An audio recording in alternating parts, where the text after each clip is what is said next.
portanto, os irmãos hoje vão ter que me ouvir a pregar. Hoje é um culto, não é diferente, mas vamos ter um jejum da parte da tarde. Ok, estamos em época de eleições, estamos em época de guerra, estamos numa altura muito conturbada a nível mundial, a nível nacional, não é? Governos caem por tudo que é lado, nas ilhas, no continente, nas outras ilhas. Está tudo muito periclitante, não é? E o texto que serve de base para o nosso tempo de jejum, nosso tempo de clamor, de oração, é o texto de Crónicas. Então, aproveitando este dia, eu vou pregar sobre isso e vou falar aqui, vou puxar o texto um bocadinho para trás, não é? Para percebermos também qual é que é o contexto em que Deus diz isto a Salomão, não é? Nós vemos aqui, vou começar por esse texto, não é? Que é o versículo 14.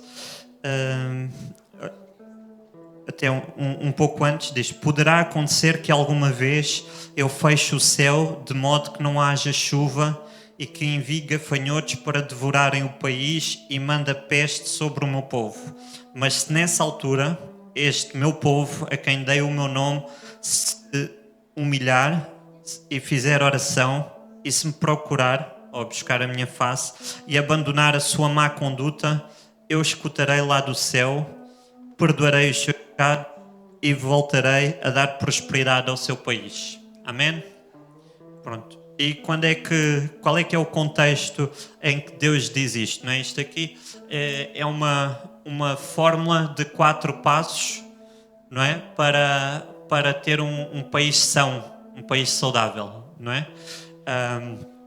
Tenho que deixar de dizer não é.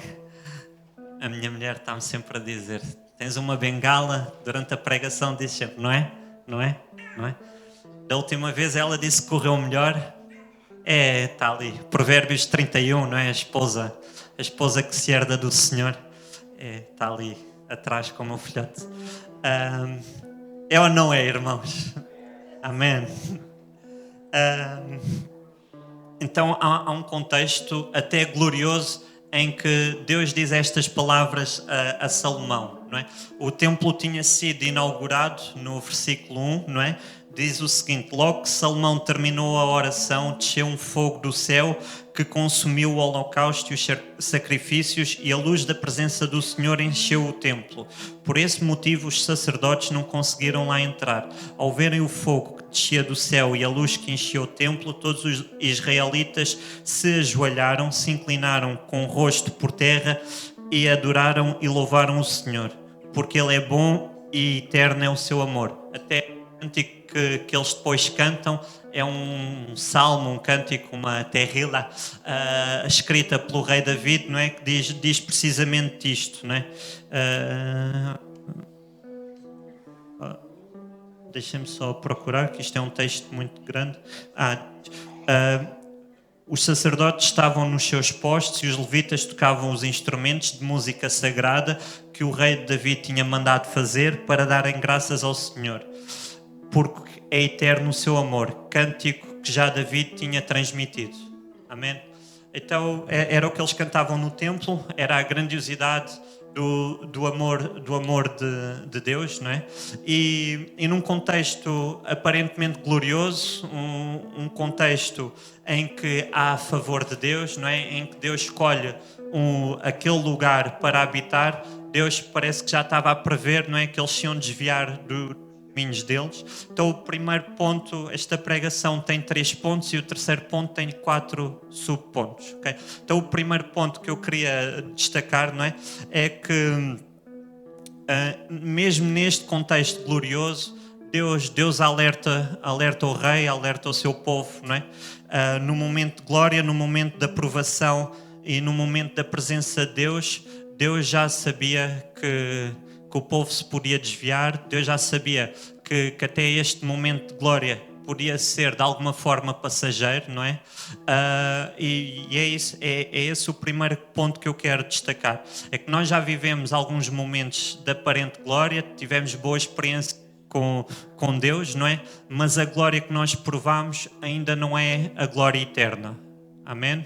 Então nós provamos de alguns poderes vindouros, não é?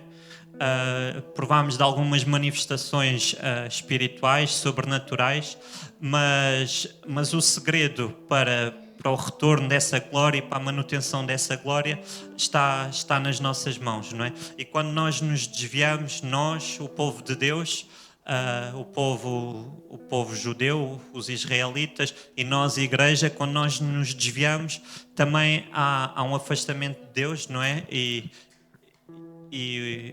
Deus, em alguns momentos da história, habitou especificamente em alguns lugares, durante algum tempo de forma mais evidente, os chamados avivamentos, não é?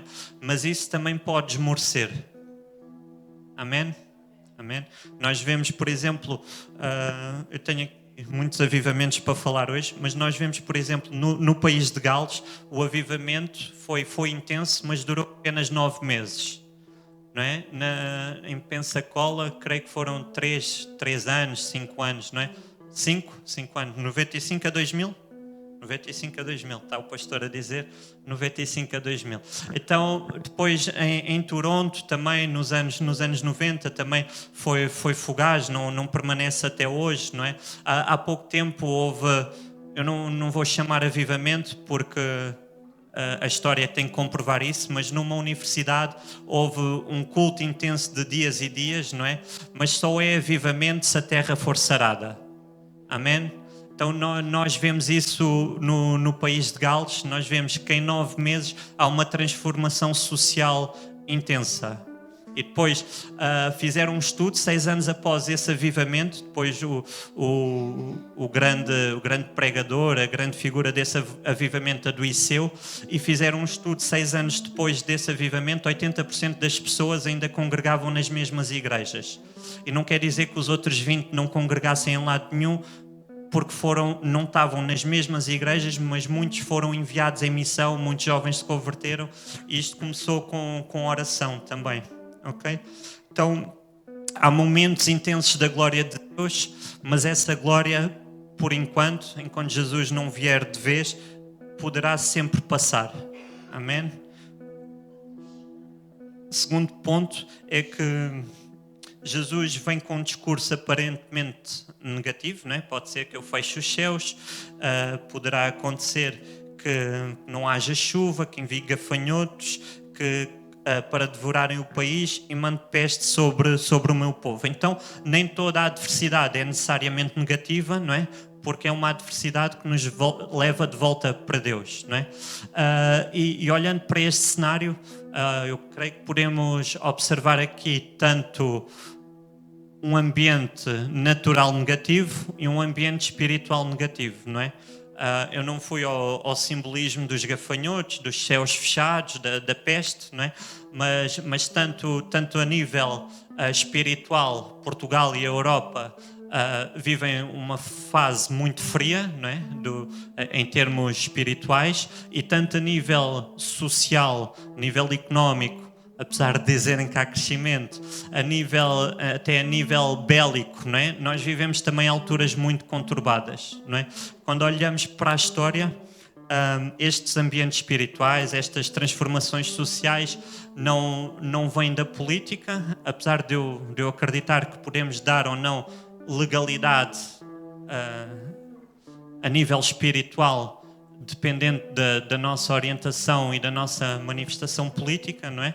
Mas sobretudo, aqui as transformações sociais que nós vemos com a história dos avivamentos vieram sobretudo da Igreja. Amém? Amém. Então nós vivemos numa era de idolatria.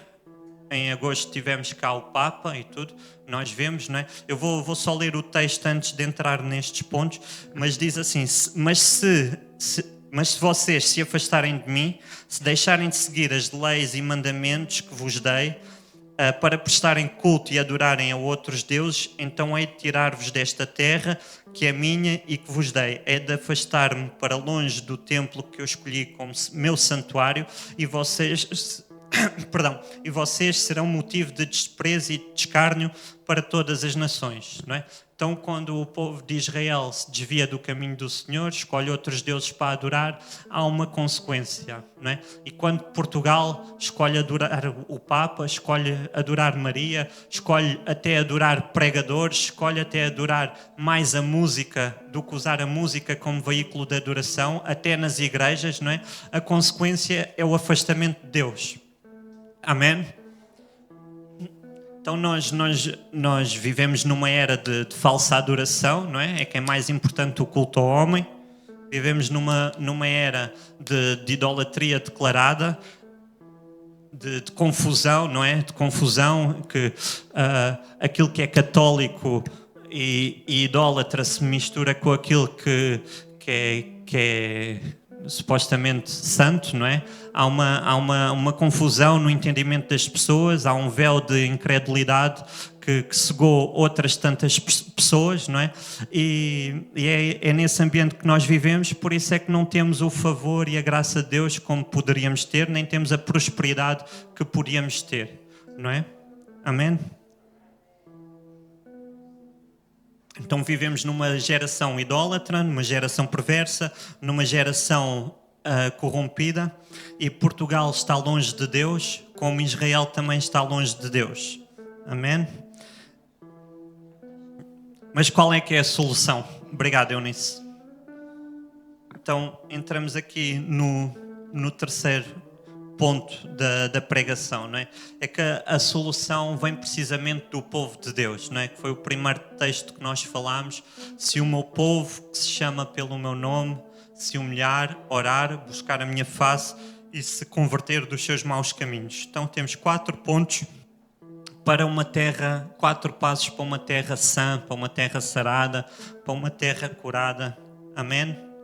E os irmãos estão a pensar, mas isto é para Israel? Esta mensagem é para Israel? Eu acredito que sim, não é? Literalmente é para Israel, mas também sabemos que nós fomos enxertados, não é? Sabemos que hoje em dia nós fazemos parte do povo de Deus, não é? Somos a geração eleita, o sacerdócio real, nação santa, povo exclusivo de Deus, para anunciar as grandezas que o chamou das trevas para a sua maravilhosa luz, não é? É o que está escrito em 1 Pedro 2. Então há promessas e textos que são exclusivamente para a nação de Israel e há textos que se estendem aos gentios que foram enxertados, não é? Que uns ramos foram cortados, mas tu, não sendo judeu, é como a oliveira via, e foste enxertado nesses ramos. Assim ficaste ligado à raiz e a receber seiva da oliveira de boa qualidade. Não te julgues superior aos ramos cortados. Também há esse perigo, não é? De nós que agora somos igreja acharmos que somos melhores que Israel, porque Israel é que está desviado do caminho, não é? Não te julgues superior aos ramos cortados. Aliás, como é que poderias julgar-te superior? Não és tu que sustentas a raiz, mas a raiz que te sustenta a ti. Então a igreja, os gentios, devido a Pedro e a uma visão que ele teve, não é? A porta foi aberta. Nós hoje fazemos parte desta geração eleita, somos este povo, não é? Então a responsabilidade é nossa, não é? A partir do momento que somos tornados povo de Deus, não é? Quando diz, se o meu povo, que se chama pelo meu nome, está a incluir a igreja, não é? Porque nós fomos enxertados. Amém? Então, irmão, receba aí a fórmula. Diz, eu recebo 4 passos para uma terra sã. Diga, irmão, força. Amém. Primeiro é humilhar, não é? E humilhação quer dizer, a humilhação, esta palavra do hebraico é kana, ou kana, K-A, com acento circunflexo, N-A. Ok? Que quer dizer, a maior parte das vezes que esta palavra é usada tem a ver com um âmbito militar, em que as nações ou os povos são subjugados a outros. Okay? Então o primeiro ponto para a igreja é que a igreja deve ser subjugada à vontade de Deus. Mais a nossa vontade, não mais aquilo que nós desejamos, não é? Mas nós nos humilhamos, nós nos sujeitamos, nós nos subjugamos a Deus, ok? Então este é o primeiro ponto, não é? Outra passagem para os irmãos verem, a passagem que usa este termo é: digam pois ao rei que vos mandou ter comigo aquilo que o Senhor diz. Aquilo que diz o Senhor Deus de Israel: tu escutaste o que está escrito neste livro, arrependeste e humilhaste, é a mesma palavra, diante de mim, quando ouviste o que eu te disse a respeito de Jerusalém e dos seus habitantes. Ok? Tu te arrependeste, rasgaste as tuas roupas em sinal de tristeza, por isso eu escutei a tua oração. Amém? Então entramos no segundo ponto. O primeiro ponto é subjugar, é humilhar, é ficarmos rendidos, não é? Quando um povo ficava subjugado a outro, muitos eram feitos escravos, não tinham vontade própria, não tinham opinião, respeitavam as leis dos outros reis. Então é isto que nós temos que fazer. É respeitar as leis do nosso rei, é perder a nossa opinião em prol daquilo que a Bíblia diz, da vontade expressa de Deus, não é? É perder a nossa vontade em função da vontade e da direção que o Espírito Santo nos dá. Amém? Amém. E entramos no segundo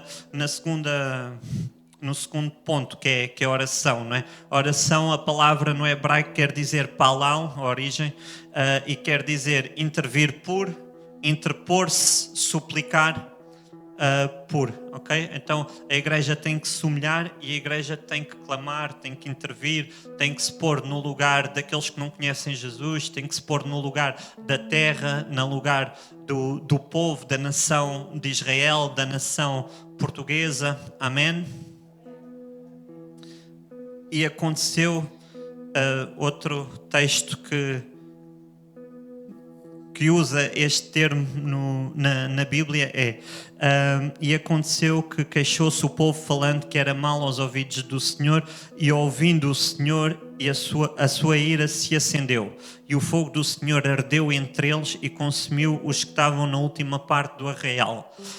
Está em Números 11, 1 e 2. Então diz o seguinte: então o povo clamou a Moisés, e Moisés, Palal, Moisés interveio, Moisés clamou, Moisés colocou-se entre Deus e o povo, e o fogo se apagou. Ok? Então é isto que nós temos que fazer. É o mesmo que Moisés fez, é o que nós temos que fazer. Nós vemos uma geração corrompida e perversa, e nós temos que clamar: Senhor, tem misericórdia deles. Senhor, abre os céus do país, não permitas que estes anos de corrupção, estes anos de idolatria, deixem a terra continuar a ser afetada, deixem que a terra continue a ter falta de prosperidade, não é? Nós temos que intervir por Portugal, temos que intervir pelos perdidos desta forma, da mesma forma que Moisés orou e pôs entre Deus e o povo. Amém? Terceiro ponto que fala aqui em Crônicas é buscar a face. Buscar quer dizer bakash, que quer dizer buscar para encontrar, ok? Deixa-me só...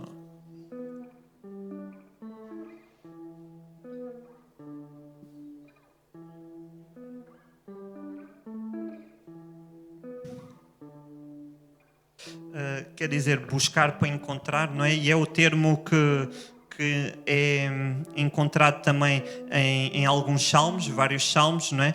Que diz: tal é a geração dos que buscam a face do Deus de Jacó. Então é este mesmo termo, não é? E é o termo que está também em Jeremias 29:13. E buscar-me-eis e me achareis quando buscares de todo o vosso coração. Amém? Então nós só vamos encontrar Deus, só vamos ver a face do Senhor se buscarmos de todo o coração. E a palavra é a mesma nestes 3 textos, em Crónicas, é a mesma que está em Salmos 24:6 e Jeremias 29:13.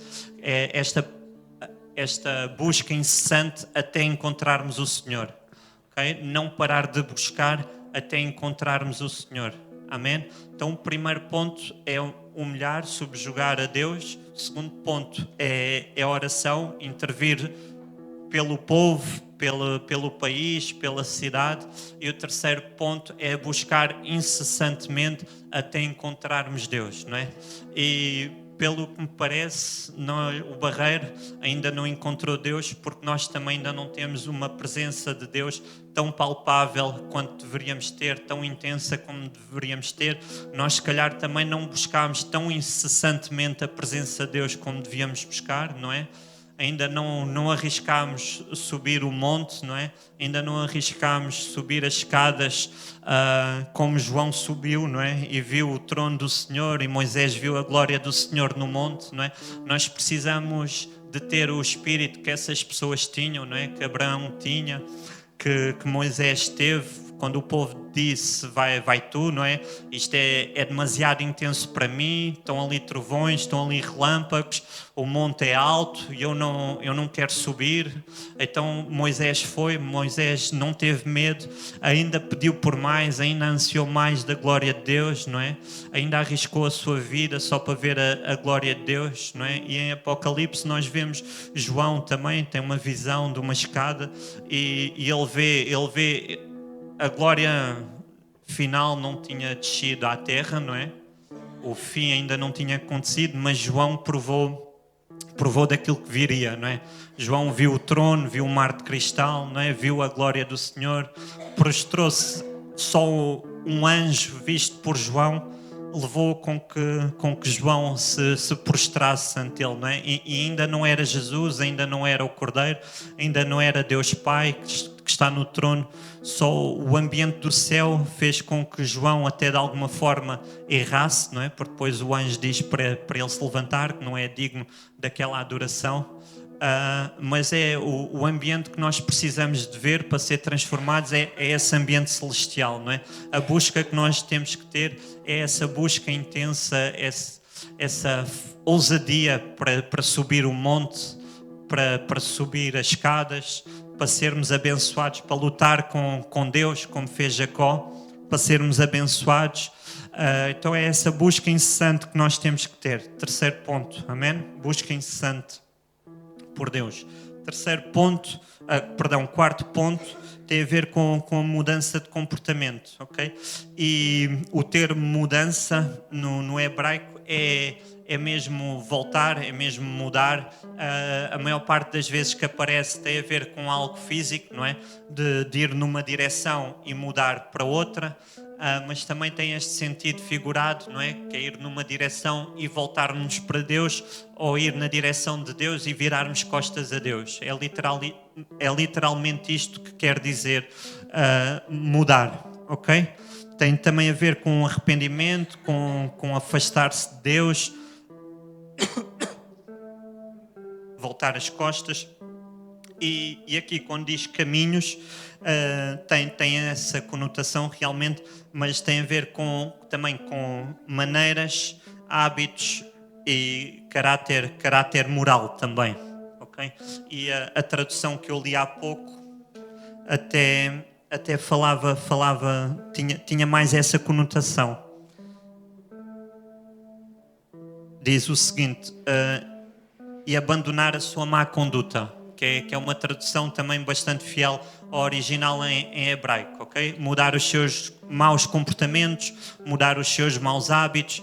Pronto, tem tudo a ver com um arrependimento que é mais físico do que espiritual e transcendental, não é? Não adianta nada dizer, Senhor, eu me arrependo, e depois não mudamos realmente os nossos atos. Então, aqui o termo é mesmo esse, não é? O quarto ponto é mesmo esse, é abandonarmos as coisas erradas que ainda fazemos. E não há nada mais prático do que isso, não é? Aquilo que nós fazemos, deixarmos de fazer, ok? Então é o quarto ponto que a igreja, o povo de Deus, precisa abraçar para que a terra seja sarada. Amém?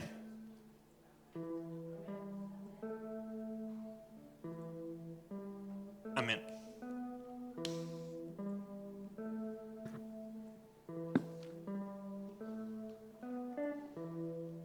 Em Romanos diz: não se amoldem ao padrão deste mundo, mas transformem-se pela renovação da vossa mente. Amém? Para que sejam capazes de experimentar e comprovar a boa, agradável, perfeita vontade de Deus. Então é disto que estamos a falar quando falamos de arrependimento. Okay? Nós até agora procedemos de uma determinada forma, de acordo com alguns costumes e tradições humanas, mas se voltarmos para o Evangelho e percebemos que estamos errados, devemos mudar. Nós, de acordo com a nossa tradição familiar, sempre tratámos a nossa esposa de determinada forma, sempre trabalhámos de determinada forma, que pode ser errada, não é? Mas quando nós vemos que Cristo morreu pela igreja, não é? E que o homem deve fazer o mesmo pela sua mulher, nós devemos mudar o nosso comportamento. Nós, quando vemos e olhamos para a história da nossa família e vemos que a nossa família, e estamos a falar de Portugal, portanto vou dizer o que vou dizer, pronto, nós quando olhamos para a nossa família pensamos, a minha família sempre votou de determinada forma, a minha cidade sempre foi de determinada forma, sempre fizemos isto e é a tradição familiar. Mas quando olhamos para a Bíblia, isso é diferente. Nós mudamos a nossa intenção de voto em prol daquilo que a Bíblia diz. Amém? Amém? Porque esta fórmula, este segredo para a igreja temos que fazer, é mesmo assim.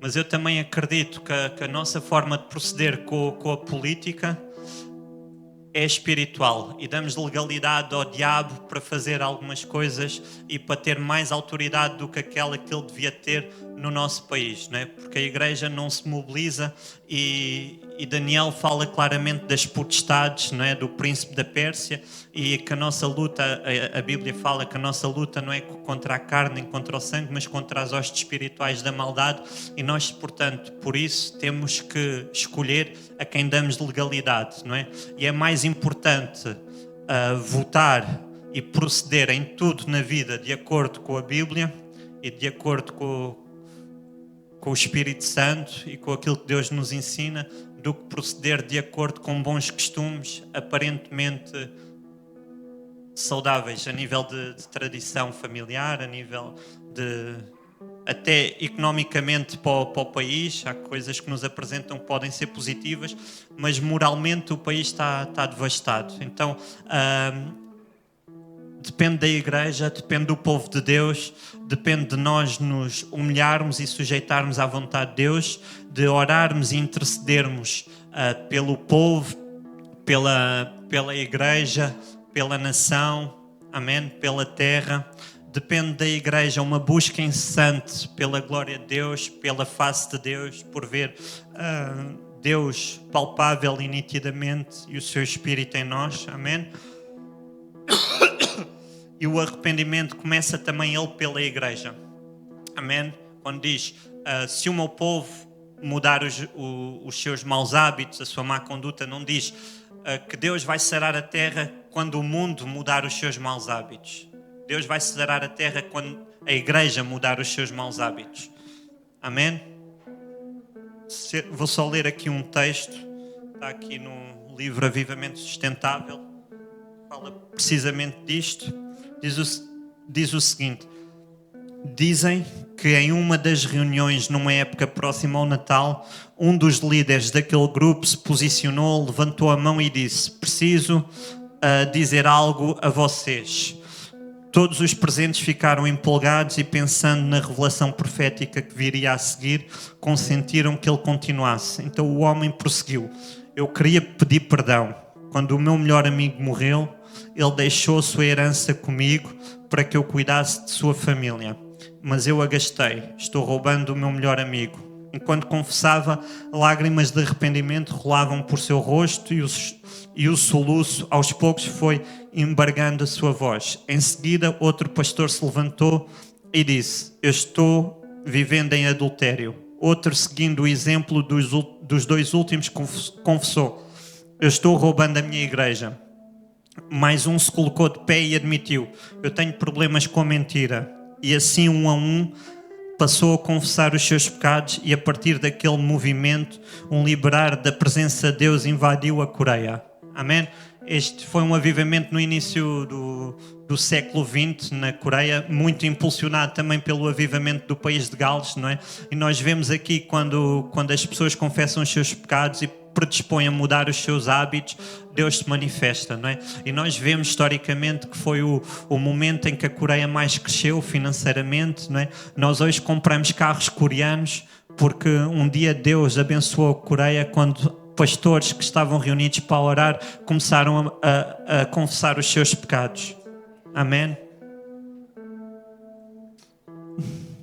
Tenho aqui outro texto, só para os irmãos. Charles Finney, país de Gales. Eu nunca havia orado em público, mas logo o Sr. Gale, o pastor da igreja, tratou de remediar a questão. Assim que terminara o seu discurso, ele chamou-me a orar. E o que fiz com grande liberdade de espírito, com largueza e abertura de coração.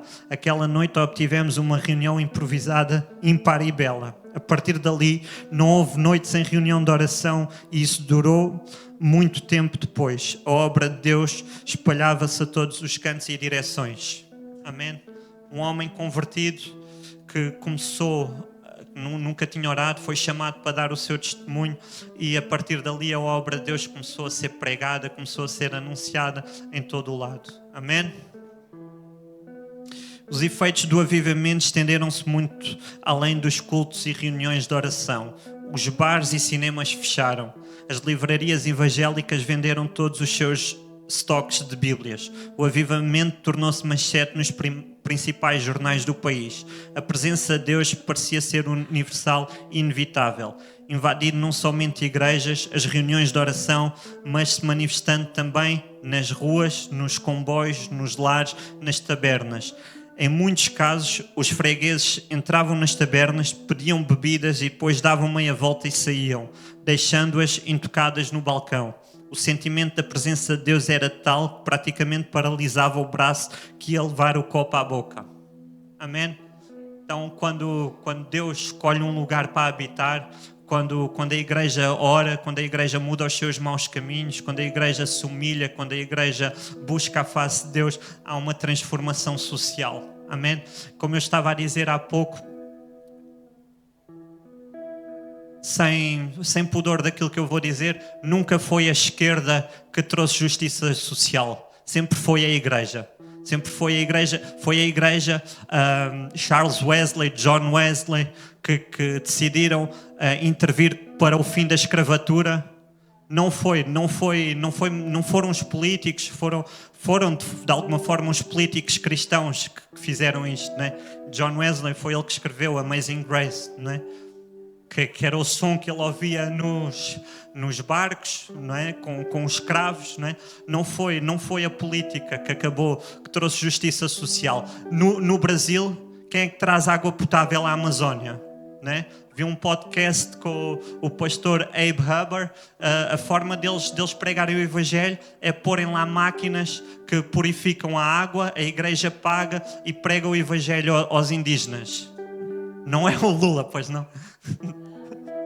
Não é a igreja humilhada, é a igreja que ora, é a igreja que começa a praticar outro tipo de ações que traz a justiça social, que muda o país. Amém? Na Coreia foi a igreja que começou. Amém? E em Portugal, no Barreiro, pode ser a igreja que vai trazer a transformação social. Não é? Nos anos 60, o chamado Jesus Movement, se os irmãos quiserem ver esse filme, que em português o título é...